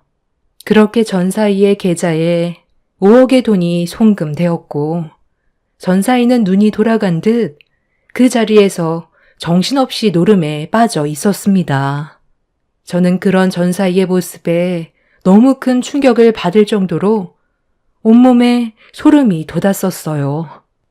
6개월의 기간 동안 징역을 살고 나와서 그런지 그동안 참고 있었던 걸 한 번에 풀고 있었습니다. 그 모습을 보고 있는데 전 남편이 볼 일이 끝났으니 자리에서 일어나자며 저를 데리고 밖으로 나왔어요. 저는 전 남편의 행동을 이해할 수 없어 왜 그런 짓을 했냐고 물어보자 저런 놈은 결국 집안까지 말아먹을 놈이라고 달콤한 냄새에 미끼를 물었으니 절대로 빠져나올 수 없다고 걱정하지 말라면서 저를 집으로 돌려 보냈습니다. 전 남편은 전사위가 집안을 말아먹게 될 거라는 걸 알고 있었던 것 같아요. 그리고 그날 이후 전사위는 빌려준 5억의 돈을 전부 잃게 되었고 눈덩이처럼 빚이 불어난 그 돈을 감당하지 못한 전사위는 결국 전 사돈들에게 손을 벌려 살고 있던 집까지 전부 처분하게 되었습니다. 그런데도 재벌은 남 못 준다고 돈을 갚았음에도 정신을 차리지 못한 전사인은 또다시 다른 대부업을 이용했고, 이 문제로 전 사돈댁이 전사이를 악착같이 막으려 하자 이미 눈에 뵈는 게 없던 전사이는 자기를 막는다는 이유로 집에 불을 질렀고, 두 사돈들은 화재 사고로 인해 세상을 떠나게 되는 불행을 겪게 되었어요. 전사이는 두려움에 도망을 치다 붙잡히게 되면서 평생 세상 밖으로 나오지 못할 징역을 선고받게 되었습니다. 전 남편도 이 문제로 경찰의 조사를 받게 되었고, 전사이가 하던 노름앱에 대해 전 남편이 전부 설명하게 되면서 폐쇄 조치가 되었습니다. 그리고 관계되어 있던 사람들 또한 전부 연행이 되었죠. 통제가 되지 않던 전사이에게 만약 저희 가족이 계속 끌려다녔다면 더 큰 화로 다가왔을 겁니다. 전사이는 징역을 살면서도 정신 차리지 못할 겁니다. 그런 놈은 세상 밖으로 나오면 안 된다고 생각해요. 재활용될 수 없는 쓰레기는 하루빨리 폐기 처분해야 되는 게 맞는다고 생각합니다. 전 남편이 이번 사건에 개입을 하지 않았다면 제 딸의 안전은 보장받기 힘들었을지도 몰라요. 전 남편의 방법이 옳은 건 아니었지만 세상의 법에는 구멍이 많다는 걸 알고 있기 때문에 제 딸을 지키기 위해 이런 선택을 했다고 생각합니다. 한 사람의 잘못된 행동 때문에 많은 사람들에게 피해를 주게 되었고 평생 상처로 남게 되는 안타까운 사건이었습니다. 정말 기억하고 싶지도 않네요. 제 사연 들어주신 분들의 주위에 만약 노름에 빠져있는 지인이나 가족이 있다면 영 끊고 사는 게 현재의 가족을 지키는 길이니 하루빨리 정리하시길 바랍니다. 감사합니다. 안녕하세요. 저는 36살 평범한 삶을 살고 있는 일반 직장인 여자입니다. 항상 그날 하루 소소한 행복만 바라며 별일 없이 무사히 지내길 기도하는 저에게 이번에 겪게 된 사건은 너무나 큰 충격으로 다가왔고 정신이 혼미해질 정도로 제 기억 속에 생생히 각인이 되어 버렸습니다. 단 한순간도 잊은 적이 없을 정도로 괴로워 결국 병원에서 치료를 받게 되는 상황까지 오고 말았어요. 사람은 살면서 죄를 지어서도 안 되며 그 죄를 덮는 건 더더욱 잘못된 행동 같아요. 결국 자신에게 어떤 식으로든 돌아오게 되어 있으니까요. 벌써 그때의 사건이 작년 이맘때였으니까 1년이나 흘러버렸네요. 저도 하루빨리 병원에 가지 않는 그런 날이 왔으면 좋겠어요. 오늘 누구에게도 모든 걸 말하지 않았던 사건들을 풀어내고 저도 마음 가볍게 새 출발하는 그런 계기가 되었으면 합니다. 저희 가족은 앞서 말씀드렸듯이 평범했었어요. 엄마는 주부였고 아빠는 경비원으로 일을 하고 계십니다.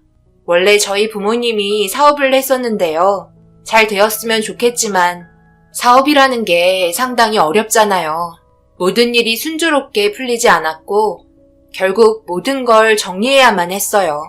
당연히 그에 따른 빚도 많이 지게 되었네요. 시간이 모든 걸 해결해 준다고 저희 가족 모두 열심히 일해서 갚아 나갔는데 한평생 아빠 뒤에서 고생만 하시던 엄마가 갑자기 허리 통증을 느끼시더니 제대로 서 있을 수 없을 정도로 고통스러워 하셨고 결국 집에서 요양을 해야만 하는 안타까운 상황이 오고 말았습니다. 엄마는 한 푼이 아까운 집안 형편에 집에만 있는 게 미안하다며 자신의 몸 상태에 대해서 괴로워하셨지만 연세도 있으시고 그동안 사업하면서 고생을 많이 하다 보니 결국 몸이 버티지 못한 것 같았습니다.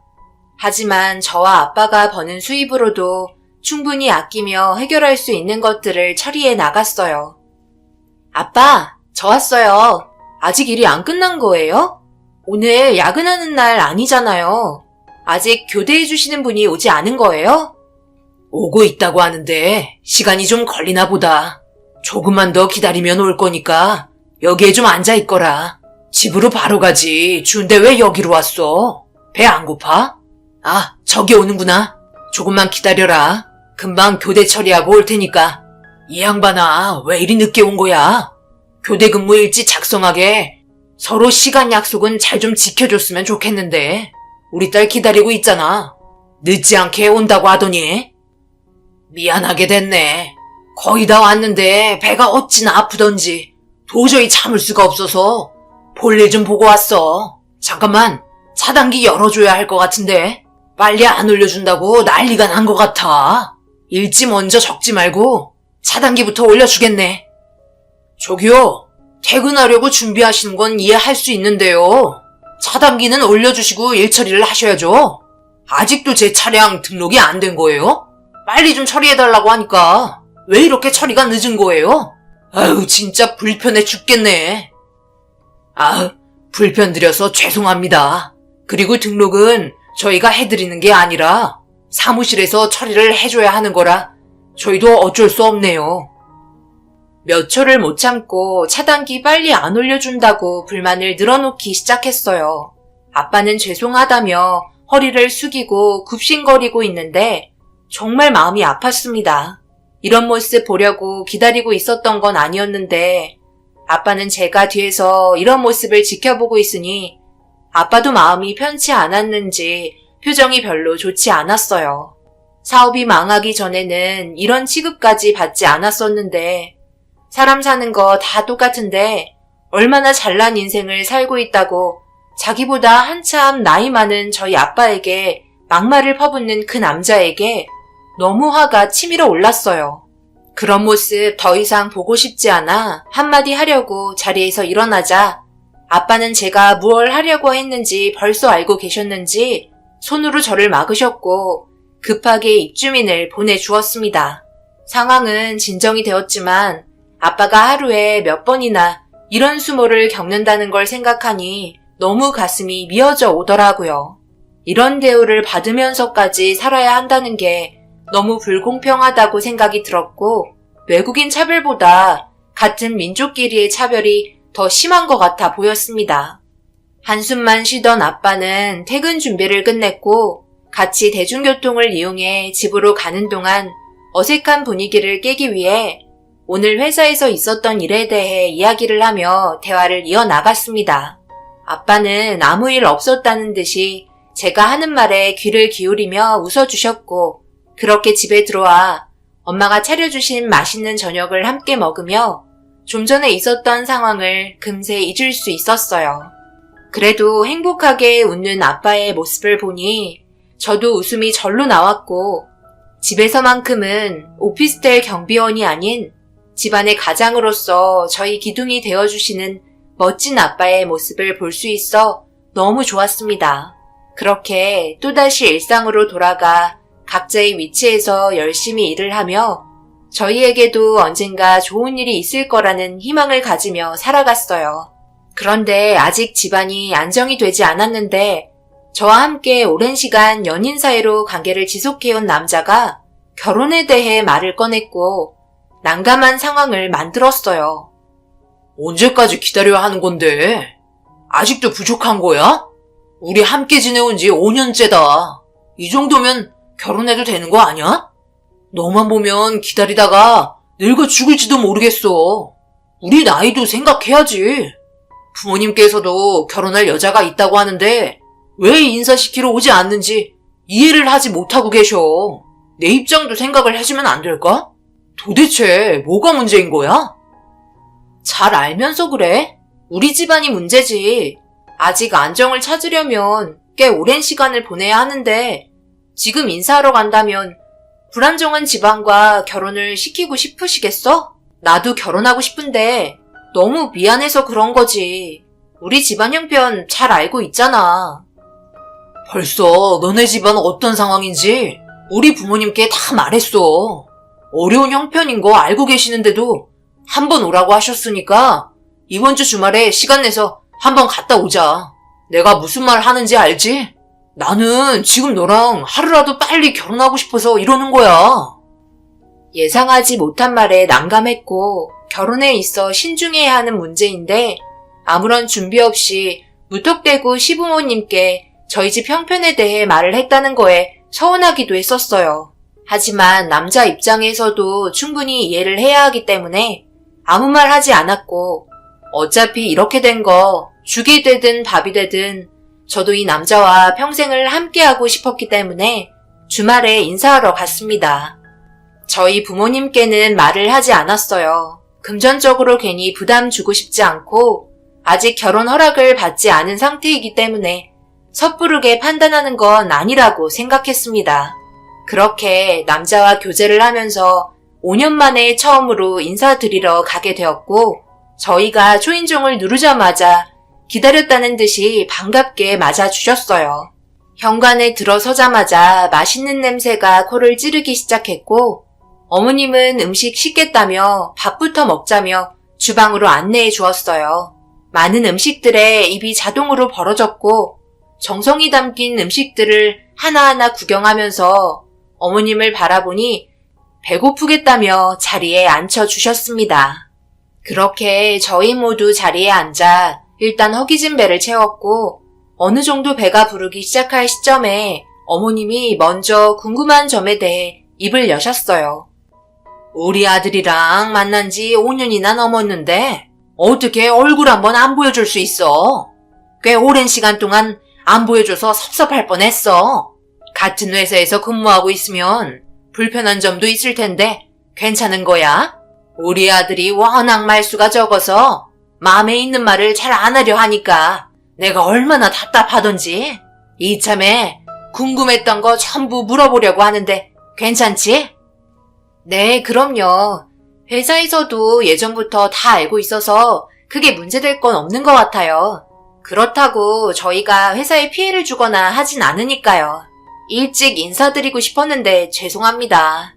생각보다 상황이 좋지 않은 일들이 좀 있어서 좀 늦은 것 같아요.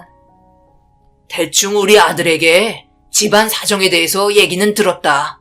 요즘 사업이 쉽지가 않지. 내가 알고 있는 지인분들 몇 명도 일이 잘 풀리지 않아서 결국 폐업했다는 소식을 들었거든.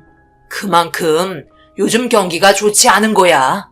먹고 사는 게 참 힘들지? 이제 그런 얘기 그만하고 저희 결혼 얘기 좀 해봐요. 미주 가정사 들으려고 부른 건 아니잖아요. 시부모님은 결혼에 대해 이야기를 꺼내기 시작했고 저를 좋게 봐주셨어요. 오랜 시간 기다린 만큼 최대한 빠른 시간 안에 결혼을 했으면 좋겠다고 생각한 것 같았습니다. 그리고 형편이 좋지 않은 저희 집안을 고려해서 소규모로 진행하는 걸 생각하셨고 저도 그렇게 하는 게 좋을 것 같아 고개를 끄덕였어요. 결혼도 좋지만 저희 부모님께 부담을 주고 싶지 않았거든요. 시부모님께 무사히 인사를 드리고 저희 부모님께도 결혼하고 싶은 남자가 있다며 소개해드리고 싶다고 망설이다가 속마음을 꺼냈어요.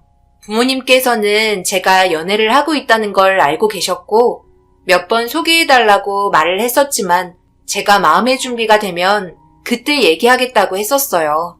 그래서 묵묵히 기다려주셨고 말을 꺼내자마자 밝게 웃어주시면서 제가 생각했던 거와 다르게 좋은 반응을 보여주셨습니다.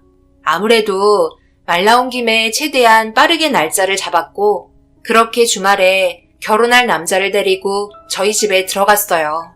집도 예전과 다르게 낡고 작은 집이라 괜히 남자의 얼굴을 살피게 되더라고요. 그런데 저와 달리 그런 건 상관없었는지 현관 앞에서 기다려주셨던 저희 부모님과 반갑게 인사하며 분위기를 이끌어 나갔습니다. 저희 부모님은 결혼할 남자에 대해 좋게 봐주셨고 오랜 기간 연애한 걸 알기 때문에 저를 믿고 결혼을 허락해 주셨습니다. 그렇게 한참 동안 이 남자에 대해 궁금했던 점들을 물어보며 서로 알아가는 시간을 가진 뒤 늦은 시간 인사하고 나왔어요. 저희가 형편이 좋지 않아 엄마가 신경을 쓴다고 그래도 최대한 좋은 음식을 준비해 주셨지만 아무래도 시댁에서 먹었던 음식과는 차이가 많이 있었어요.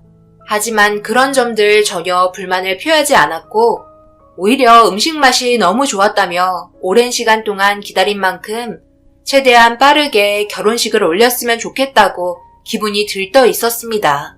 저도 기분이 너무 좋았어요. 사랑하는 사람과 함께 할 수 있었기 때문에 앞으로 바뀌게 될 또 다른 삶에 가슴이 두근거렸어요.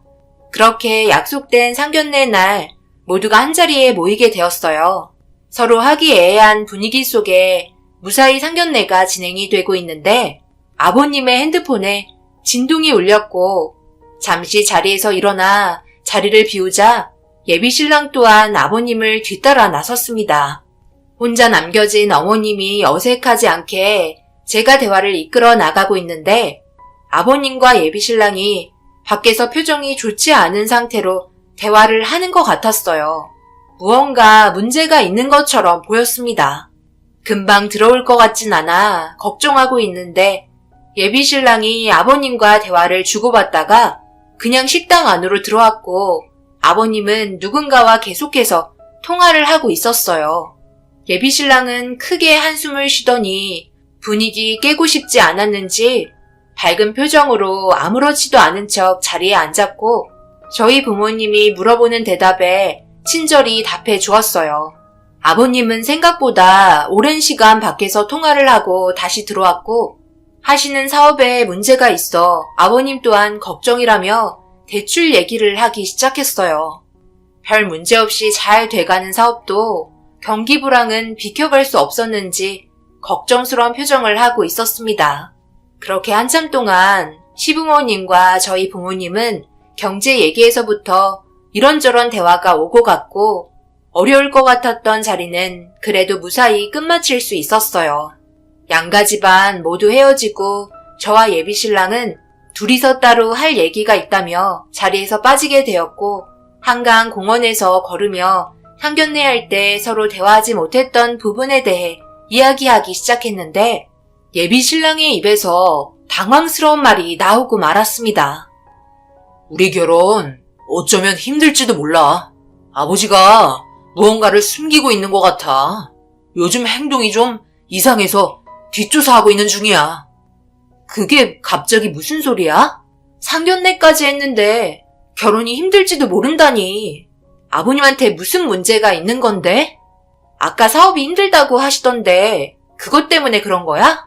갑자기 이런 말을 하면 내가 얼마나 당황스럽겠어. 이렇게까지 상황을 만들어 놓고 이제 와서 결혼이 힘들지 모른다면 수습은 어떻게 하게? 그리고 아버님과 우리는 별개잖아. 안 그래? 굳이 연관 지을 필요는 없잖아. 그렇긴 한데 요즘 회사에 들어가는 돈이 터무니없이 많아진 것 같다며? 얼마 전에 어머니께서 회사가 부도날까봐 걱정이라고 하던데. 내가 잠시 아버지 운영하시는 사업장에 가봤는데 별 문제 없이 돌아가고 있긴 하더라고. 좀 더 지켜봐야 하겠지만 뒤가 너무 안 좋아. 아까 전화 온 것도 회사가 아니라 어떤 남자의 목소리던데 내가 짐작하기론 도박을 하고 있는 것 같기도 하고. 도박? 한번 빠지면 돌이킬 수 없다고 하던데.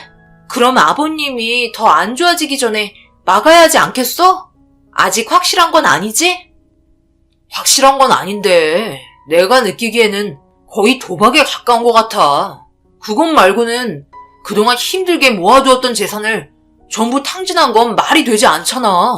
어머니는 사업에 대해 잘 모르니까 아버지가 시키는 대로 하는 거지만 나는 어느 정도 보면 알잖아. 예비신랑의 말에 당황스럽더라고요. 제가 알지 못했던 일들이 갑자기 튀어나오면서 사람을 당황스럽게 만들어 앞으로 어떻게 일을 처리해야 할지 몰랐고 이 남자는 최대한 빠른 시일 내에 모든 걸 바로 잡아야 한다며 저희 결혼식에 차질 없이 진행할 수 있도록 자기가 해결하겠다며 걱정스러운 표정으로 저를 안심시켜 주려 노력했어요. 하지만 이런 말을 듣는 순간 안심이 되긴커녕 걱정만 한가득 쌓이게 되었네요.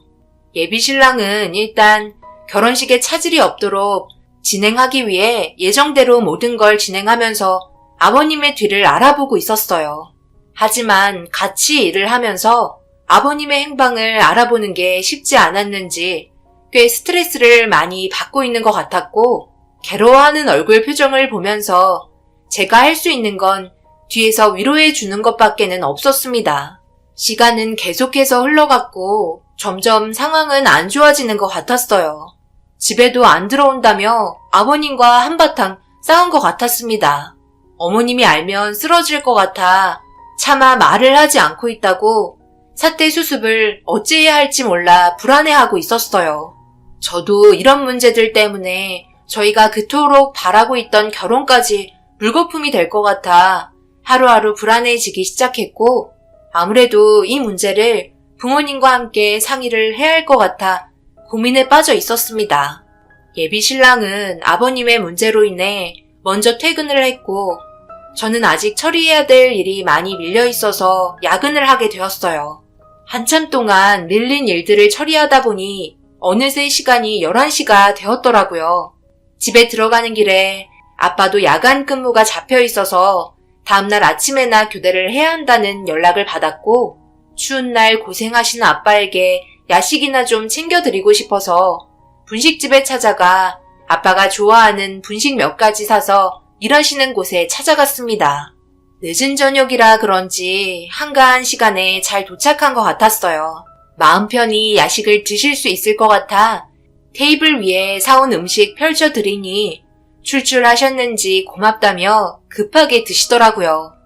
맛있게 야식을 드시고 계셨는데 갑자기 주차장이 울릴 정도로 누군가가 클렉슨을 반복해서 누르기 시작했고, 아빠는 급하게 먹던 음식을 삼키며 휴지로 입을 닦은 뒤 차단기 앞으로 다가가 무슨 일이냐고 물어보는 순간 엄청난 일이 벌어졌어요. 뭐 하는데 차단기 빨리 안 올리고 기어 나오고 있어? 내가 그런 것까지 그쪽한테 설명해야 되는 거야?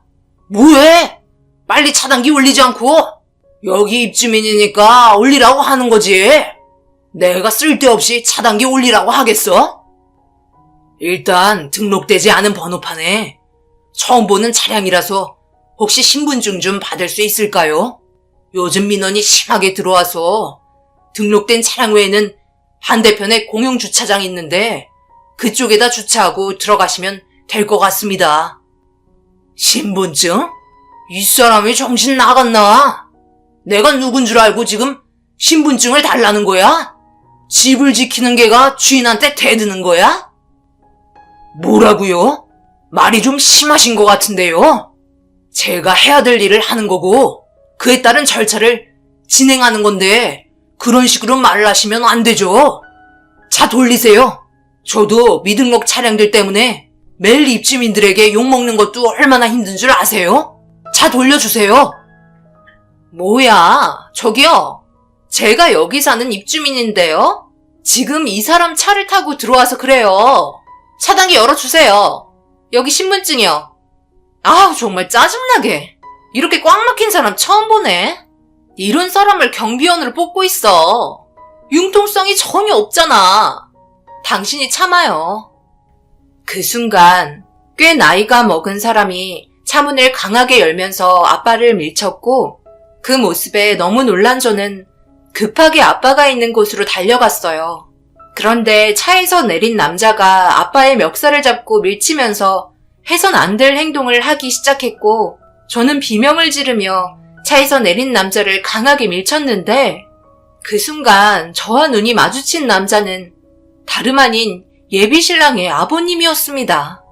제가 누군지도 모르는지 눈이 풀린 상태로 몸도 가누지 못하고 있었고, 저를 보며 누군데 자기 앞길을 막느냐면서 저도 강하게 밀쳐버렸어요. 그 충격에 제가 넘어지자 아빠는 넘어진 저를 보곤 더 이상 참기 힘들었는지 예비 시아버님의 멱살을 잡으며 난리치기 시작했습니다. 그런데 아빠도 시아버님 얼굴을 보곤 당황해 하셨고, 정신 차리라고 얘기했지만 이미 제정신이 아닌 듯 아빠에게 무력을 행사하기 시작하셨어요.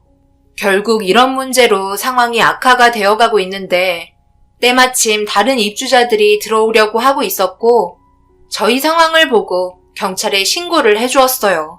아빠는 일어나지 못하는 상태로 바닥에 쓰러져 고통스러워 하셨습니다. 결국 응급실에 실려간 아빠는 수술을 진행해야 될 정도로 크게 다치셨고, 시아버지는 한참 뒤에야 정신을 차린 것 같았습니다. 경찰은 차단기에 있던 CCTV의 증거물을 확보해 수사를 진행하기 시작하자 때마침 예비신랑과 어머님이 경찰서로 들어오셨어요. 엄마는 수술을 받고 있는 아빠 곁에 도착했다는 문자를 받았습니다. 모든 상황을 정리해야 될 필요가 있었어요. 그리고 수사한 결과 충격적이게도 시아버지는 아빠가 일하는 오피스텔에 어머님 몰래 만나고 있던 여자가 있었고 만취 상태로 오피스텔에 와서 난리를 치다가 그동안 숨기고 있었던 사실이 드러나게 되었네요. 정신이 들었는지 자신이 한 행동에 대해 알게 되고 제 얼굴을 보자마자 저에게 달려와 납작 엎드려 용서를 구했어요. 하지만 이런 상황에 누가 용서를 할 수 있겠어요. 아빠가 응급실에서 몇 시간 동안 나오지 못하고 있는 상태인데 제 발목을 잡고 있는 시아버님의 손을 뿌리쳤고 예비신랑은 엎드려 있는 자기 아빠의 모습을 보더니 멱살을 잡아 일으켜 세웠습니다. 그리고 자리에 앉혀 시아버님이 저희 아빠에게 했던 행동이 담긴 CCTV를 보여줬고 시선을 회피하려고 고개를 돌렸어요. 이런 상황에서 어머님은 털썩 주저앉아 오열을 하셨어요. 아버님의 행동도 잘못되었지만 어머님 몰래 다른 여자를 만나고 있었다는 게 엄청난 충격이었습니다. 거기에 더해 그동안 사업에 문제가 있어 돈을 회사에 탈탈 털어 넣었다고 해놓고선 그 돈은 전부 바람난 여자에게 쓰고 있었던 거였어요. 그 충격으로 인해 결국 어머님은 그 자리에서 쓰러지고 말았습니다. 도저히 돌이킬 수 없는 사실들에 가슴이 답답했고 예비신랑은 자기 인생까지 망쳤다며 눈물을 흘리고 말았어요. 제발 나를 용서해 줄 수 없겠니? 술 먹고 나도 모르게 한 행동이니 부탁하네. 우리 아들이랑 결혼해 줬으면 좋겠는데 나랑은 인연 끊고 살아도 되지만 우리 아들과는 인연 끊지 않았으면 좋겠네. 내가 지금 무슨 말을 해도 아무런 도움이 되지 않는다는 거 잘 알고 있지만 평생 얼굴 안 보고 살아도 되니 우리 아들과 결혼은 꼭 해줬으면 좋겠어. 미안하네. 미안하다고 하면 다예요? 지금 어떤 일들을 저질렀는지 알아요? 아빠가 수술실에 들어간 지 6시간이 넘었어요. 엄마 말로는 아버님 때문에 갈비뼈가 장을 찔러 출혈이 상당하다며 위급하다는 문자가 왔다고요. 아빠가 돌아오지 못하면 저는 평생 용서할 마음 없어요. 그런 쓰레기 같은 인성을 가지고 그 집안의 아들은 어떻겠어요? 안보나 만하겠네요. 마음 같아선 법적인 절차 다 필요 없이 똑같이 만들어주고 싶지만 똑같은 사람 되고 싶지 않아 저는 여기서 일어나 볼게요. 법적인 처벌 달게 받으시고 감옥에서 자신이 한 행동 충분히 반성하고 나오길 바랍니다. 그리고 결혼도 없었던 일로 할게요. 경찰서에서 한참을 난리치고 그 자리에서 빠져나왔어요. 예비신랑은 미안하다며 용서를 구했지만 누구에게도 위로를 받을 수 있는 상황은 아니었어요. 저는 급하게 병원으로 향했고 때마침 아빠가 수술을 끝내고 나왔습니다. 다행히 수술은 좋게 끝이 났지만 완치되는데 오랜 시간이 걸릴 것 같다는 결과를 가져오게 되었고 한참 뒤에 눈을 뜬 아빠는 처리 결과가 어떻게 되었는지 물어봤어요. 모든 절차를 말해주었고 아빠 입에서 결혼은 아무래도 힘들 것 같다며 미안하다는 말에 제가 한 결정에 대해 설명하기 시작했고 저도 마찬가지로 결혼은 하지 못할 것 같다고 확실하게 대답해 드렸습니다. 그렇게 예비신랑과의 인연은 끝이 나게 되었고 시부에게는 법적인 처벌대로 진행을 하게 되었어요. 피할 수 없는 징역살이를 하게 되면서 시댁 집안은 풍비박산 나게 되었습니다. 시모는 아버님의 바람으로 인해 정신 이상이 생기게 되었고 예비신랑은 저와 결혼이 무산되는 충격으로 인해 회사에서 퇴사를 하고 말았어요. 그리고 어찌되었든 안 좋은 결과를 가져오게 될 걸 뻔히 알면서도 계속해서 거짓말하며 바람을 피웠던 아버님은 자기 아들과 아내에게 평생 씻을 수 없는 고통을 안겨준 충격으로 인해 정신줄을 놔버렸는지 정신병원까지 들어가게 된 것 같았어요.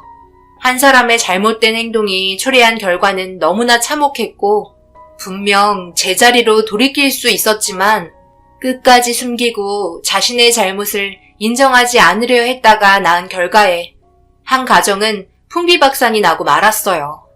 현재 아빠는 다행히도 일상생활이 가능할 정도로 몸이 많이 좋아진 상태입니다. 하지만 완벽하게 좋아진 건 아니라 치료를 해야 되는 시간이 아직 많이 필요하네요. 그리고 얼마 전에 장례식장에 다녀왔어요. 예비신랑이었던 그 사람이 세상을 떠나고 말았다는 충격적인 소식을 듣게 되었거든요.